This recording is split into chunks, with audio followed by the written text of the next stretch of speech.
So hi, today I am going to share the recipe of chicken Punjabi, which is pretty delicious and healthy as well.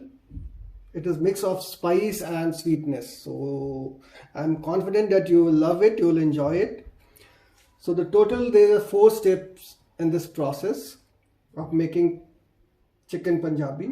The first step is marination, where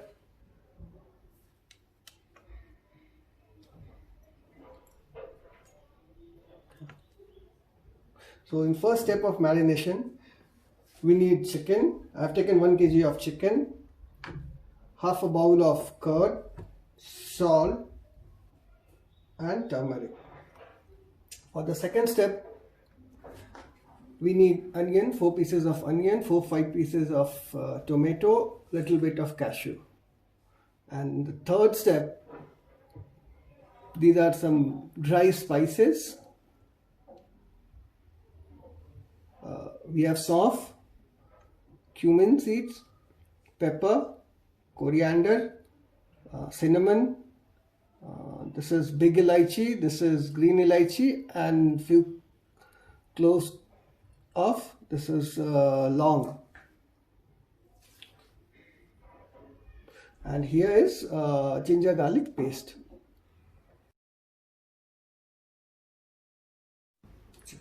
So I'm going to start the first step, that is marination. Right, so need to put the bowl of curd.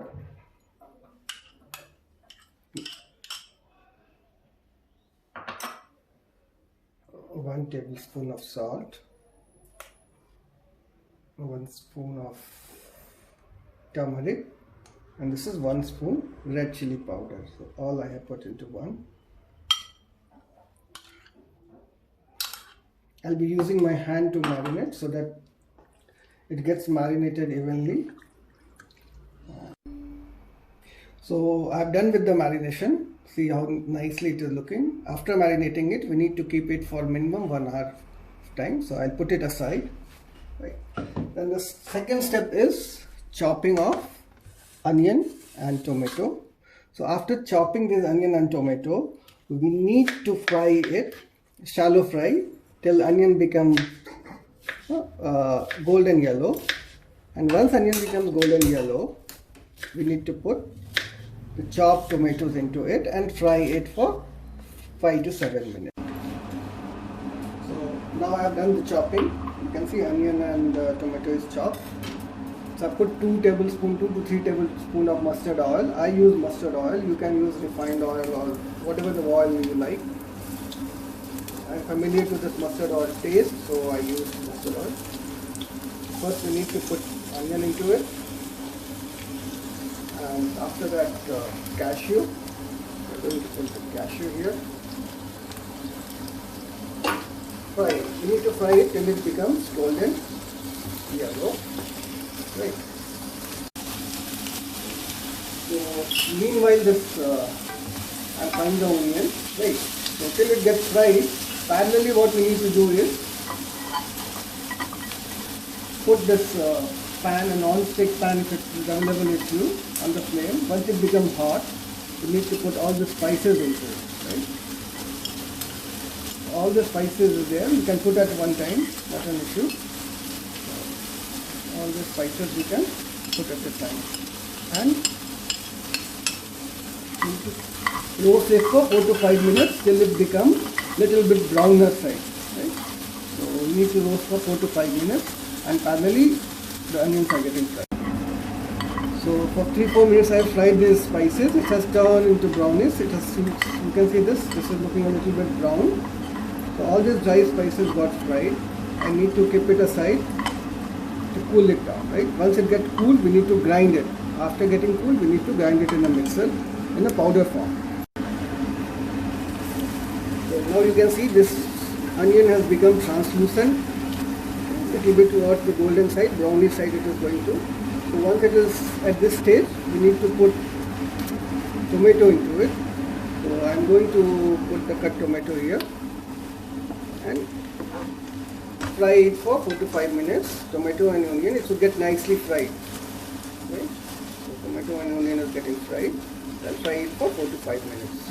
After frying it, we need to make it cool, and after cooling, we need to grind it into a puree form. So we need to grind the dry spices in a powder form, and this onion, tomato and cashew as a paste or the puree. So after frying for 5 minutes, you can see this has become tender. You can see this is getting softer. So once it becomes tender, we need to switch off the gas and let it cool. And after it gets cool, we need to make it a paste or a puree. Yeah, now see, you can see this tomato and onion is converted into a paste, grinded it. Then this is the dry masala which I had fried, right? So this has become in the powder form, like this. And then I'm going to put 2 tablespoons of ghee in this hot frying pan. Let it melt.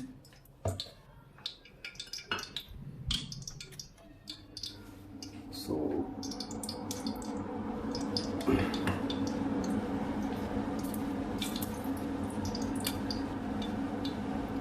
once it melts down, I'm going to put 2 bay leaves, 2 bay leaves, red chili. I have grinded with tomato paste, the red chili also, to get some spices.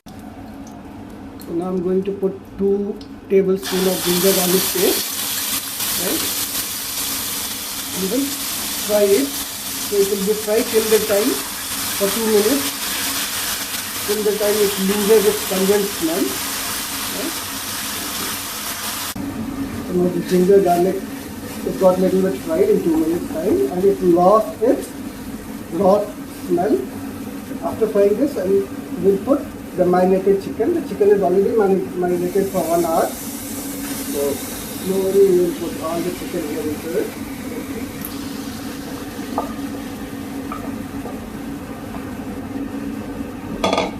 Then, on medium flame, we need to cook it, fry it for 10 minutes. This chicken will get fried for 10 minutes in medium flame.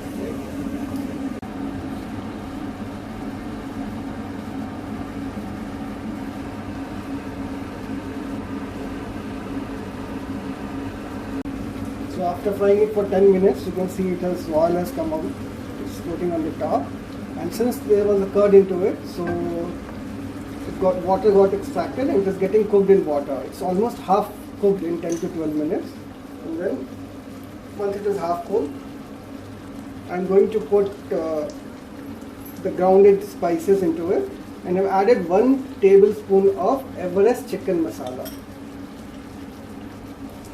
So this is Everest chicken masala which I have added into it, 1 spoon.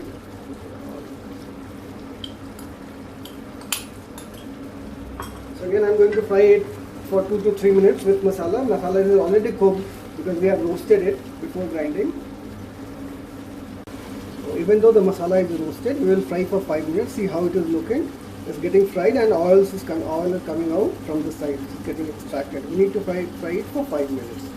So once it gets fried for 5 minutes, next step is to put the paste of onion, tomato and cashew. So it's getting fried. You need to fry it for some more time. See how it is looking.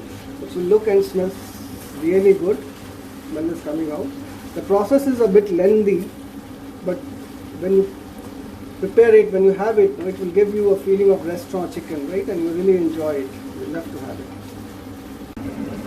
So you can see the color and ingredients after frying it for 4 to 5 minutes. See how it has come. Okay. Then we'll put little bit of water. This is how it will look. All the ingredients what has to be put is there inside. So we'll put little bit of water into it. Okay.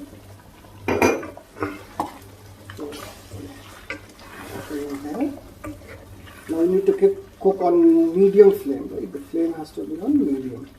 So you can see the chicken has started leaving the bones. You can see here. Okay.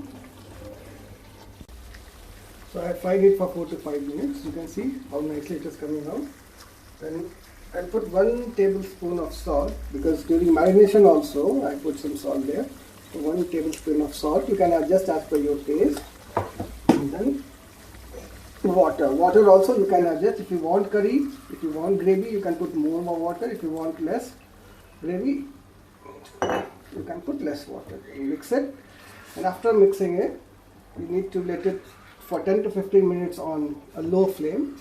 Right, you need to leave it for 10 to 15 minutes so that chicken gets tender. It gets nicely cooked. Now it is half cooked. Now we have to cook it properly. Right. Now, see how it is. Right. So water is there. The gravy you can adjust. The water you can adjust as per the need of gravy. So I don't like much of gravy. So put less water into it. This is started boiling on medium flame. We need to leave it, cover it for 15 minutes. Right. In between you can keep checking it. So now you see the chicken is tender and is ready to be served. So put some coriander leaves into it.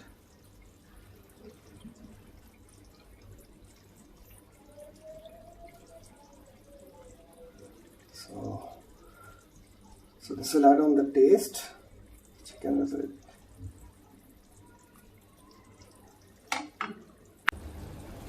So now as you see, this is ready to be served. Gravy, as I told you, you can adjust as per your taste. See how nicely it has come.